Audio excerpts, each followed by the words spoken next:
안녕하십니까. 목회 관점으로 본 요한계시록 이윤식 목사입니다.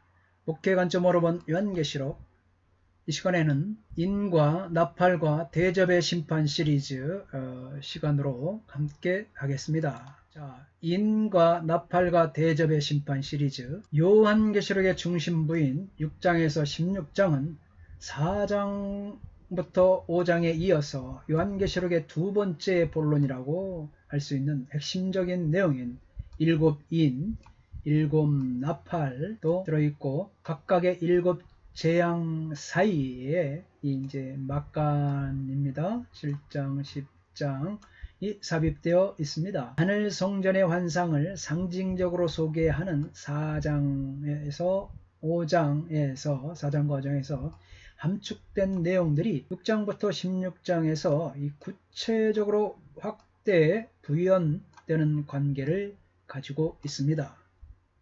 특별히 4장 5절에 수정같이 맑은 유리바다가 15장 2절로 4절에서 물이 섞인 유리바다로 소개되는 것이나 5장에서 누가 책의 인을 뗄 것인가 라는 질문에 어린 양 예수님께서 그 인을 떼실 것이라고 답하고 있습니다. 그런데 6장의 인 심판에서는 이러한 인을 떼는 장면 두 부분은 그 의미상 밀접한 유기적 관계를 갖고 있습니다. 요한계시록의 두 번째 부분으로 6장부터 16장의 구조를 갖다가 한번 보겠습니다. 6장 1절부터 8장 1절, 또 8장 3절로 5절, 일곱 인들 숫자 배열은 4 플러스 1 플러스 1 플러스 4 플러스 1, 그 다음에 이 8장 2절, 8장 6절부터 11장 19절까지는 일곱 나팔들이죠. 숫자들의 배열을 보면 4 플러스 1 플러스 1 플러스 4 똑같죠. 세 번째 보면 12장 1절부터 14장 20절, 15장 2절과 4절의 악과의 충돌 상태에 있는 하나님의 백성에 대한 이야기, 구조 분석입니다. 6장부터 16장까지. 또 15장 1절로 15장 5부터 16장 21절까지 보면 일곱 대접들이 나오고 있습니다. 숫자 배열을 보면 4 플러스 3, 4비비 없고 이렇게 시작되어 있습니다. 그러니까 일곱 인들이죠. 또 8장부터는 일곱 나팔들이죠. 그리고 이제 15장부터 16장이 일곱 대접들입니다. 이렇게 구조가 나눠져 있습니다. 앞에 구조에서 가장 두드러진 것은 6장부터 16장에서 세 개의 심판 시리즈가 중심축을 이루고 있습니다. 이러한 구성은 6장부터 16장이 5장에서 밝혀진 바와 같이 책의 인을 뗄 수 있는 어린 양의 등장으로 발생한 종말적 현상으로 심판의 메시지를 소개하기 위한 것으로 이해할 수 있습니다. 더 나아가서 내용들이 일정한 규칙성을 가지고 구성되고 있습니다. 곧 위에서 숫자 배열인 일곱 인과 일곱 나팔의 경우 처음 4개가 하나의 묶음으로 구성되어 있고 나머지 3개는 각각 독립성을 갖는 형식입니다. 이것을 숫자로 표현하여서 4 플러스 1은 1 플러스 1 이렇게 할 수가 있습니다. 반면에 일곱 대접의 경우에 처음 4개와 뒤에 3개가 각각 하나의 묶음으로 존재하고 있습니다. 이건 역시 숫자로 표현하면 4 플러스의 3의 형식으로 나타나고 있습니다. 여기서 저자는 의도적으로 그 구조의 규칙성을 부여하여 그 전달 효과를 극대화시키고 있는 것입니다. 인과 나팔과 대접 심판 시리즈를 비교해 보겠습니다. 자, 네 인심판 시리즈입니다. 네 생물 중 하나 흰말이죠. 둘째 생물 붉은 말입니다. 셋째 생물은 검은 말입니다. 넷째 생물은 청황색 말입니다. 그 다음에 순교자들의 기도. 반면에 이제 일곱 나팔 시리즈를 보겠습니다. 피 섞인 우박이 땅에 떨어지고 불 붙은 큰 산이 바다에 던져집니다. 큰 별이 강과 물샘에 떨어지고 해달별 각각 3분의 1이 침을 받아 어두워지고 황충이 무저갱에서 나오고 있습니다. 대접 심판 시리즈는 대접을 땅에 쏟았고 대접을 바다에 쏟고 대접을 강과 물 근원에 쏟고 대접을 해에 쏟고 대접을 짐승의 보좌에 쏟습니다. 계속해서 순교자들의 기도가 나오고 천체의 변화, 삽입이 있고 하늘에서 침묵, 성도들의 기도가 하늘에 상달되고 내성과 음성과 번개와 지진이 이런 순서로 나타나고 있습니다. 나팔 심판 시리즈를 보겠습니다. 황충이 무적행에서 나오고 큰 강 유브라데에 결박한 네 천사가 풀려나 전쟁을 일으키고 여기에 삽입이 있죠. 또 하늘에서 찬양이 있는데 세상 나라가 하나님 나라가 되고 번개와 음성들과 내성과 지진과 큰 우박이 있습니다. 대접 심판 시리즈를 보면 대접을 짐승의 보좌에 쏟습니다. 대접을 큰 강 유브라데에 쏟고 용과 두 짐승이 멸망을 하며 삽입은 없고 대접을 공기에 쏟고 바벨론이 이제 멸망하게 되죠. 번개와 음성들과 내성과 큰 지진, 큰 우박이 나옵니다. 각 심판 시리즈의 처음 4개는 하나의 공통된 단위를 형성하고 있습니다. 이 4개의 심판 내용은 모두 자연계에 대한 것들입니다. 넷이라는 숫자가 동원되는 것은 결국 우연이 아니죠. 넷은 우주적 성격을 가지고 있습니다. 자연계에 대한 심판의 우주적 성격을 이제 시사해주고 있는 거죠.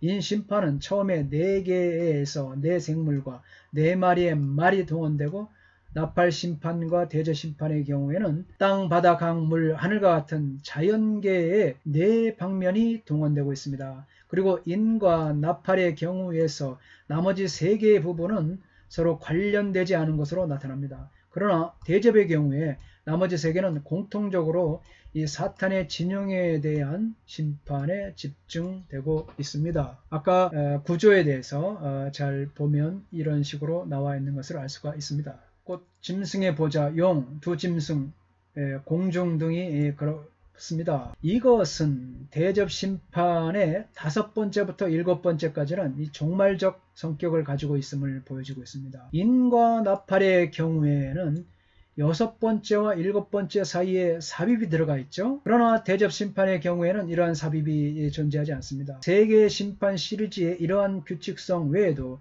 인과 나팔 심판의 경우에 6번째와 7번째 사이의 삽입은 또 다른 측면의 규칙성을 보여주고 있습니다. 이러한 삽입들은 문맥의 흐름을 단절하는 것이 아니라 오히려 전체적인 내용의 전달 효과를 더욱 극적으로 상승시키는 문학적 효과를 가진다는 것입니다. 또한 이것은 신학적 의미를 포함하고 있습니다. 신학적 의미란 저자 요한이 이러한 삽입들을 통해서 7번째에 언급하는 종말적 최후의 심판에 대한 딜레이, 지연의 의도를 드러내고 있습니다.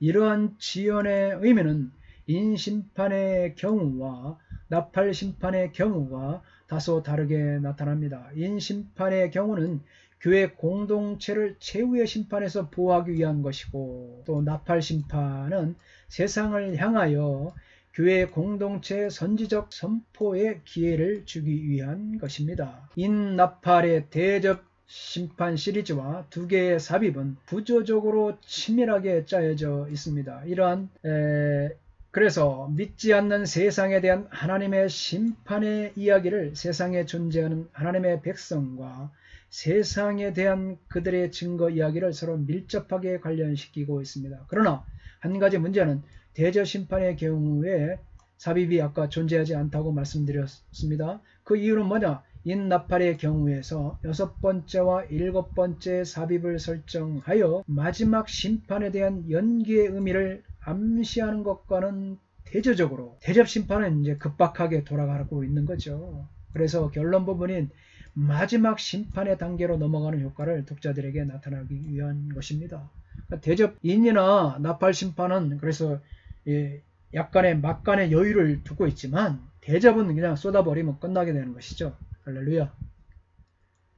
6장부터 16장의 근간을 이루는 3개의 심판 시리즈 간의 상호관계가 어떤 것인지 규명하는 것이 필요합니다. 이에 대하여는 2가지 대표적인 이론이 이제 존재하고 있습니다. 첫째는 뭐냐? 미래주의자들의 주장이죠. 인나팔 대접 심판 시리즈가 철저한 시간적 순서로 이어진다는 이론입니다. 즉 인과 나팔 대접 재앙으로 이어지는 내용이 연속적인 시간의 과정이라는 것이죠. 이것은 요한계시록 전체를 치밀하게 짜여진 시간적 흐름에 따른 전개라고 믿는 입장과 맥을 같이 하고 있습니다. 미래주의자입니다.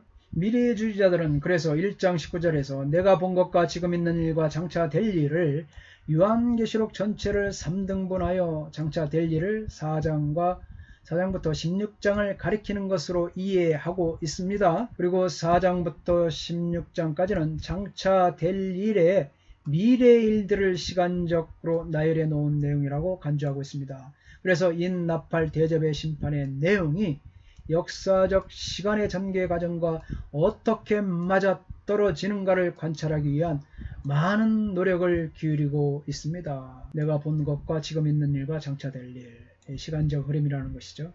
그러나 이제 이것을 반대하는 주의자들에는 관관 사실이 있다는 것이죠. 그래서 인나팔 대접 심판의 7번째가 모두가 4장 5절에서 처음으로 소개된 종말적 현상으로 번개와 음성과 우레소리와 같은 동일한 현상으로 끝나고 있다는 거예요. 이것은 뭐냐? 인나팔 대접에 끝나는 시점이 적어도 동일하다는 결론을 피할 수 없다. 이제 반대, 이 미래적 해석을 지향하는 사람들을 반대하는 사람들입니다. 그러니까 이제 그 무천년주의자들의 주장이 되겠죠. 더 나아가서 인나팔 대접 심판의 내용을 살펴보면 서로 철저하게 시간적 순서로 짜여져 있다는 근거를 찾기가 쉽지 않다. 무천년주의자들은 이 시간적 순서가 아니다. 그러므로 인나팔 대접 심판이 철저한 시간적 순서로 이어진다고 보는 것은 요한계시록을 오해할 수 있는 여지를 제공한다. 이렇게 주장합니다.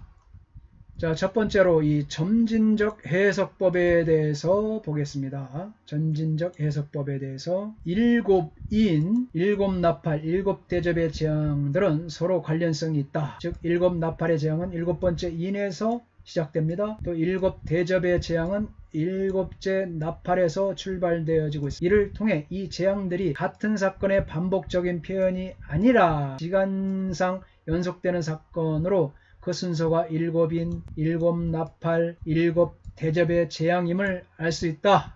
미래주의자들의 주장으로 이제 점진적 해석법이 있다. 그러므로 이 세 재앙의 그룹은 각기 독립되어 있는 것이 아니고 7나팔 재앙은 7째 인의 내용이고 7대접의 재앙은 7째 나팔의 내용이라고 할 수 있다. 이게 점진적 해석법입니다. 이렇게 볼 때 6장에서 16장 전체가 사실은 7인의 내용이라고 볼 수가 있는 것입니다. 할렐루야. 7인은 재앙의 대략적인 개관을 그리고 7나팔은 7대접은 보다 더 심화된 재앙의 내용을 보여주고 있습니다. 따라서 이 셋은 전진할수록 종말로 가까워지고 이 종말적 전진이라고 합니다. 계시는 보다 발전됩니다. 계시적 전진 뿐만 아니라 종말을 향해 갈수록 시간적 전진이죠. 고통의 양상은 질적으로 전진합니다. 더 심화가 되는 것이 사탄에 대한 하나님의 심판은 피상적인 데서 심층적인 대로 전진해 나갑니다. 그래서 전진적 심판이라고 그러죠. 점진적 계시법이죠. 두 번째 이론은 반복주의자들의 주장인 인나팔 대접이 반복된다고 보는 입장입니다. 이러한 입장의 근거는 앞에서 거론한 이론의 약점으로 지적된 세 개의 심판 시리즈의 마지막인 7번째가 동일한 현상으로 마무리된다는 인식에서 출발합니다. 일단 세 개의 심판 시리즈가 끝나는 시점이 동일하다는 점은 이 세 개의 심판 시리즈가 반복된다는 것에 충분한 근거가 되죠. 물론 시작하는 것도 5장에서 그리스도께서 십자가에서 못 박혀 죽으심으로 이미 체계인을 떼시는 것으로 간주되어 종말적 현상으로 심판을 소개한다면 인나팔 대접 심판의 시작은 이미 초림에서 출발한다는 점에서 시작이 동일하다고 여겨지고 있습니다. 시작과 끝은 초림과 재림 사이에서 어느 정도 시간적 개념이 존재한다는 사실입니다. 그러나 그 사이의 내용에 있어서는 철저한 시간적 개념을 적용할 수는 없습니다. 이것은 심판의 메시지들을 통해 역사적 사건들에 대응되는 점들을 발견할 수 없다는 것을 의미합니다. 다음 시간에 인과 나팔과 대접에 대해서 다시 같이 함께 하겠습니다. 감사합니다. 건강하십시오. 샬롬.